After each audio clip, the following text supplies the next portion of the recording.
This is First Liberty's good friend Allyson Ho, who works with Gibson, Dunn & Crutcher, which does a lot of work with us. I mean, we have a volunteer network of attorneys all over the country, and quite a bit of that work has been done through Gibson Dunn. So thank you for that, first of all. We appreciate the fact that you're willing to partner with us on that. Well, thank you for the opportunities that you've given, not just me, but lots of other lawyers at Gibson. We're really grateful. And we're going to keep you busy because Allyson has argued more than 100 high-profile cases at the appeals court level, Supreme Court level. You've done 6 at the Supreme Court, right? Yes, that's right. And about to do 7. Yes. And that's the one I want to talk to you about because she will be arguing sometime this winter, is my understanding, that's right. A case out of Mississippi that deals with Gabriel Olivier. Allyson, tell us about that case. It's really about 2 things. There's what happened, and then there's what the case at the court is about. So let's talk about it that way. That's exactly right. So let's start with what happened. Yeah. So what happened is that Mr. Olivier is a street preacher, and he would go to a public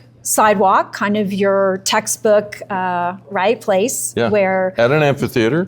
You're an amphitheater, to preach to and share his faith with the people who would come to see events in the amphitheater.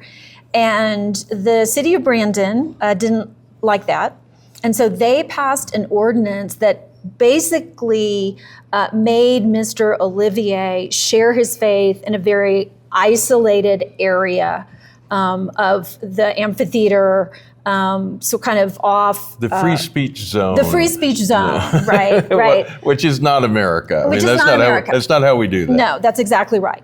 And it was like 300 feet away, right? Yes. So far, he couldn't be heard, couldn't be seen. No, that's right.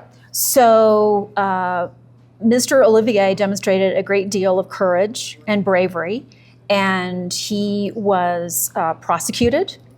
Because he did not stay in his safe zone.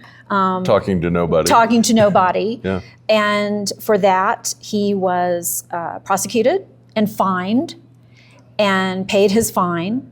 And didn't plead guilty. That's part of this. Did not plead guilty. Yeah. And what he wants to do now is to bring an action in federal court to challenge the constitutionality of the city of Brandon's ordinance. And he found himself in what I think of as a dead zone in the law. It's like the law is broken in this one little place, and what he ought to be able to do by all rational thought, the law won't let him do. Tell us about that. No, that's exactly right. And you would think that Mr. Olivier would be the ideal person, the ideal plaintiff to say, look, I'm seeking an injunction, right, or an order that this city can't apply that unconstitutional ordinance to me. And you don't have to wonder whether the city would do it. You know they would, because they've applied it to me before. Yeah. So I've paid my fine.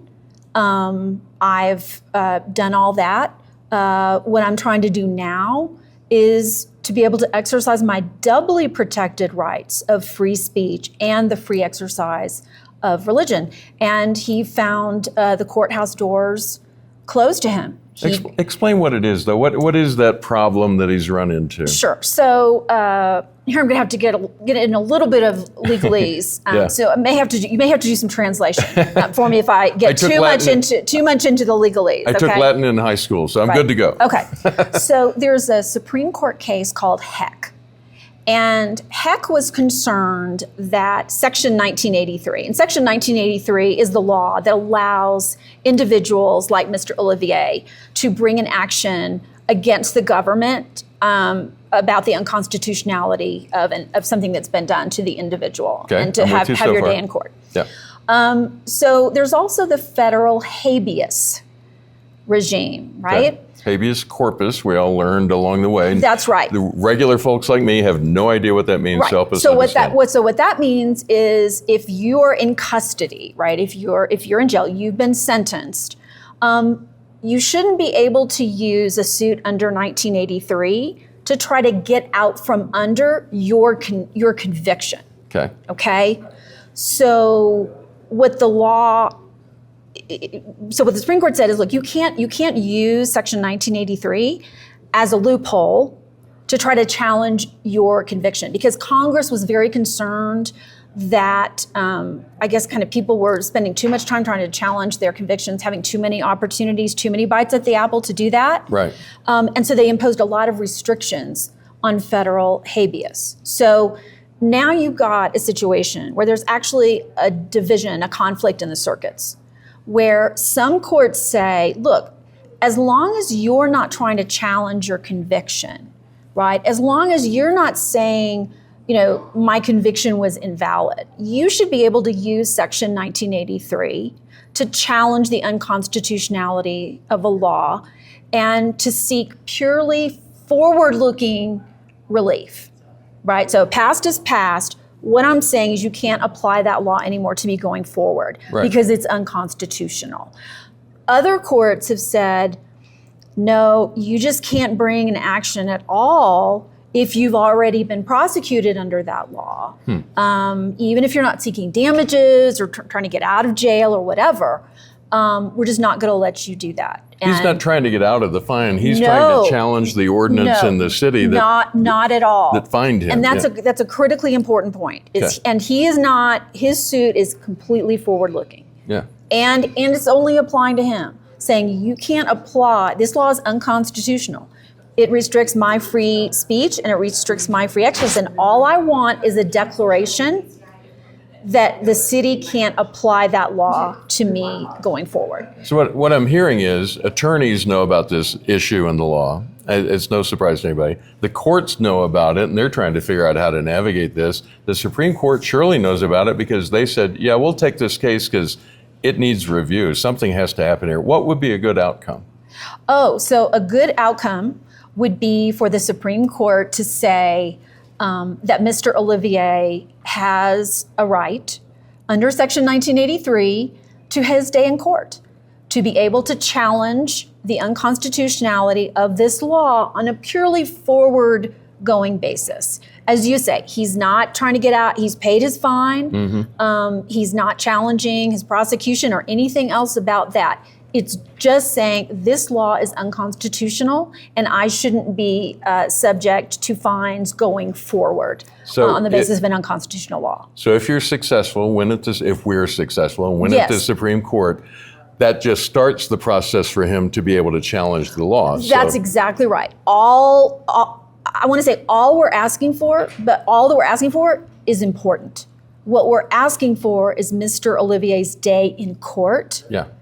To seek to have the courts weigh in, thumbs up, thumbs down on this ordinance. So on one hand, you could say it's sort of a small step. But it's not. But it's not. It's a broken place in the law. It's a broken place. And I want to be clear that a win for Mr. Olivier would not just be a win for free speech and free exercise laws. Section 1983 allows you to bring a whole host of constitutional claims. And I think that's one reason why we were able to put together a coalition of nearly a dozen friend of the court briefs, asking the court to review and reverse from a lot of different groups. A lot of different groups, and groups even outside the free speech and free exercise area, who said, look, this isn't as important as free speech and free exercise rights are. There are other rights too, and litigants aren't being able to have their days in court to challenge those laws either. I'm looking forward to being there on the day that this is heard at the Supreme Court. We don't have a date yet, likely sometime this winter. Likely December or January. Okay. How do you prepare for a Supreme Court case? What's your way of going about this? Oh, yeah. So I think the one thing I'd highlight about my preparation is practice arguments are really important. Yeah. I sort of adopt the strategy of you practice like you play. Mm-hmm. So I put together, multiple practice arguments where people who kind of aren't in the weeds on the case or coming to it cold, maybe even don't agree with me on how the case should come out, basically put me through my paces and just hours and hours and hours of questions. And then we take those experiences and then refine answers, because as you know, your time is limited at the podium. Yeah, it's tight. And so it's not just about giving the right answers, but being able to give the most persuasive answers in the smallest bites. Before the next thing comes right at you, right after. Yeah. So those practices and really being willing to kind of put yourself through that iron sharpening iron process is a huge part of my preparation. And this case represents a first for you in a couple of ways. Tell us about that. Sure. So this case will be my first pro bono case to argue at the Supreme Court. Which means we don't charge the client. We don't charge the client. Out of the good of your own heart. Doing this out of the goodness of our own hearts. And it's my first religious liberty case. As we've talked about, there's HEC and there's Section 1983 and federal habeas and all of these real legal issues. But the heart of the case is a street preacher who wants to share his faith, and the city is telling him he can't. And he has a right to do that. And he has a right. Yeah. He has a right to do that. Very good. Something else I want to talk to you about before I let you go. You and our president, Kelly Shackelford, are both on the President Trump's Religious Liberty Commission. It certainly could be an inflection point in the nation for religious freedom. And the reason I say that is people have lots of opinions about Donald Trump. I get that. But if you're going to pick a word to define his second term so far, it's action. Yes. And when you're done with this on the nation's 250th birthday next summer, you're going to give him recommendations of things to do, and the odds are he's going to do those things. So this could be huge. Tell me what you'd like to see come out of this. What is on your short list of things that really should be done to move religious freedom forward in the country? Sure. So let me start with one thing that I think relates to Olivier. One of the reasons why Mr. Olivier has not been able to have his day in court is sort of this procedural roadblock to having courts decide the merits of his claim. Right. Unfortunately, it is not the only roadblock in the law. There are a lot of roadblocks in the law to having free speech and free exercise claims actually heard and decided in courts. So I think that is a really important thing. I think that's a point to educate people on, but in terms of action items, there may be things Congress could do to get rid of some of these roadblocks. And there are certainly things the president can do in terms of the judicial nominees that he puts forward to have men and women of courage who will not hide behind procedural roadblocks, but are willing to apply the law and vindicate constitutional rights. Yeah. What do you think about the commission so far? You've had one formal meeting, another one's coming up in a couple of months here. Well, let me say I am beyond thrilled to be asked by the president to serve on this commission and to have the honor of doing so alongside Kelly Shackelford, the head of First Liberty, who has been a friend and a mentor to me for decades, is just icing on the cake. It's an incredible honor, and I agree with you. It's a signal moment. It's a moment of inflection, and our first hearing focused on sort of first principles.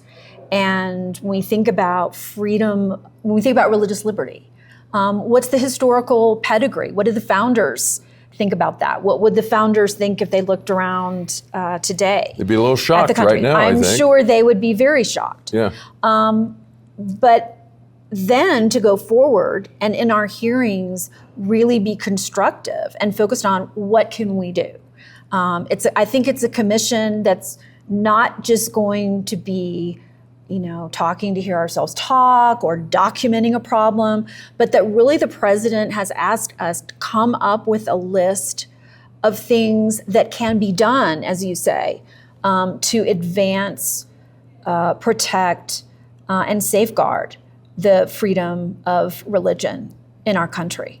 We'll be following it very closely, looking forward to what you all come up with. There are a lot of very interesting people on the commission, and there are a lot of good ideas already that are being bandied about. Allyson Ho, it is so good to see you. Thank you for the work you do, and thank you for all you're doing for this case that's coming up at the Supreme Court. It's very exciting. Thank you so much. It's my privilege. Great to talk with you.